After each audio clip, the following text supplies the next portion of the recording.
Les origines. En 1784, un certain Sébastien Lenormand eut l'idée d'utiliser des sciures de bois pour réaliser des sculptures par moulage. En mélangeant des sciures extrêmement fines et différentes colles, il obtenait une pâte qu'il coulait ensuite dans des moules. Un peu plus tard, sous l'Empire, deux inventeurs, Bosc et Cadet de Gassicourt, substituèrent aux colles un mélange gélatineux qui donna de bons résultats. Pour lors, les sculptures obtenues viennent en complément de décors de cadres ou de meubles. Divers brevets furent pris au cours du XIXe siècle autour du procédé. Citons Joseph Cottel en 1843, Girard et Rouvier en 1858, qui finirent par obtenir un produit qu'ils dénommèrent le simili-bois.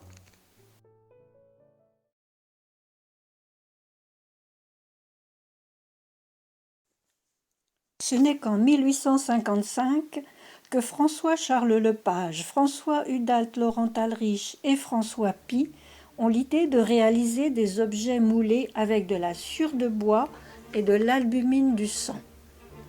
Le 3 octobre, ils deviennent titulaires pour 15 ans d'un brevet pour la fabrication d'articles et objets en bois durci. Notre attention, assure les déclarants, consiste à obtenir par agglomération, agglutination, pression, moulage à chaud et refroidissement un nouveau produit composé de sciure de bois et d'albumine auquel nous donnons la dénomination de bois durci. Par ce procédé, l'on pouvait fabriquer pipes, dominos, échecs, socles de pendule, décorations d'ameublement, dos de brosse, peignes, manches de couverts et objets de coutellerie, couverture de papeterie, couverture à papier reliure, broches, épingles, bijoux, vases, sébiles.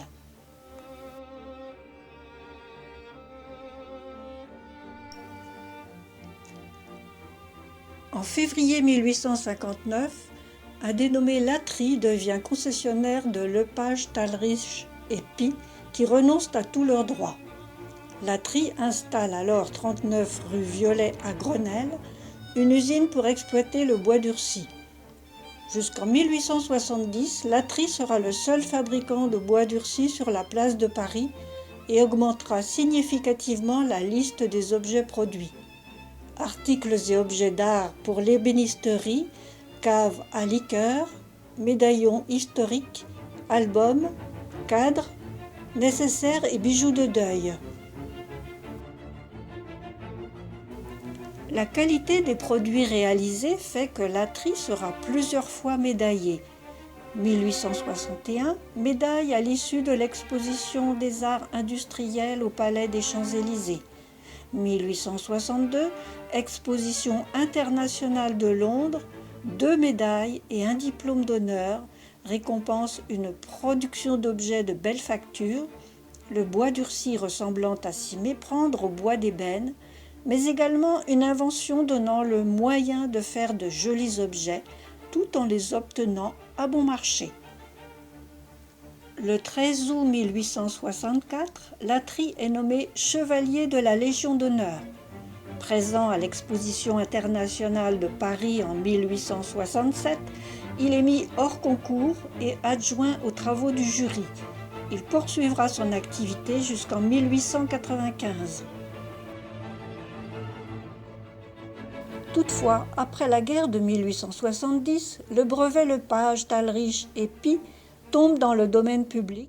En 1879, apparaît à Paris un certain chevalier qui assure pouvoir fournir grand assortiment de bijouterie pour deuil en bois durci, cartes, glaces, encriers.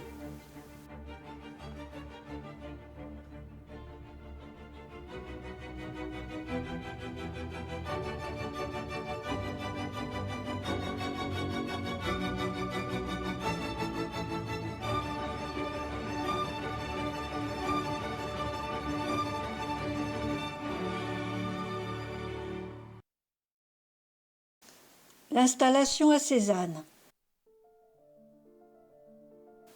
En 1883, Ambroise Adrien Chevalier, bijoutier de son état, annonce produire du bois durci dans une usine à vapeur installée à Cézanne, 17 rue de Châlons.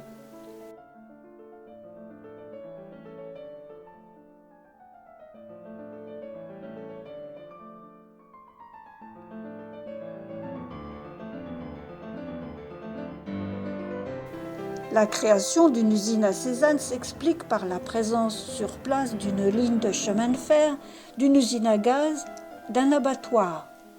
D'autre part, Marie-Augustine Sassot, avec qui Chevalier avait convolé le 19 novembre 1872, était la fille d'un aubergiste de la ville.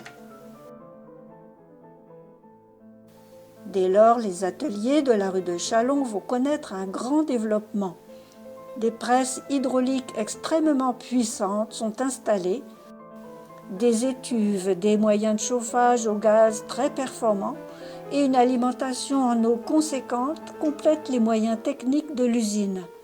Les matières premières employées restaient le sang et les sciures fines de bois exotiques, du palissandre et du jacaranda, arbre originaire du Brésil.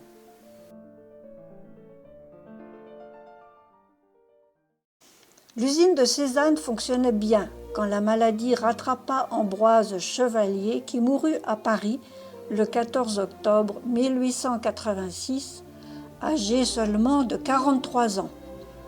Sophie Clémence reprit alors la direction de l'affaire avec énergie et succès, rachetant des concurrents dès 1887.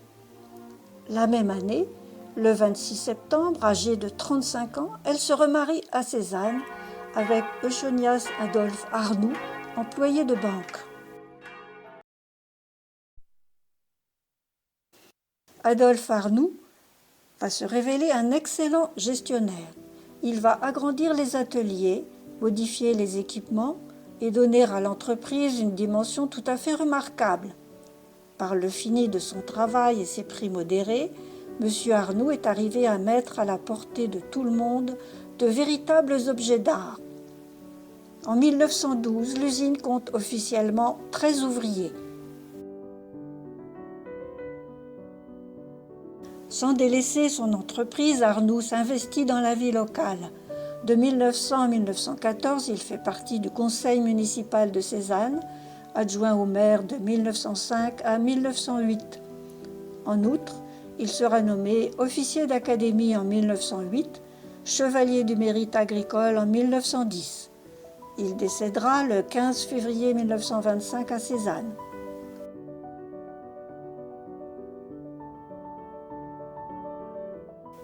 En 1914, Adolphe Arnoux cède la direction de l'entreprise à son neveu, L'Écorché. Ce dernier est porté disparu à la bataille de la Somme en 1916. En 1920, l'usine est vendue à la société Pierre et André Hunebelle. En 1921, Pierre Hunebelle cède ses droits à son frère André.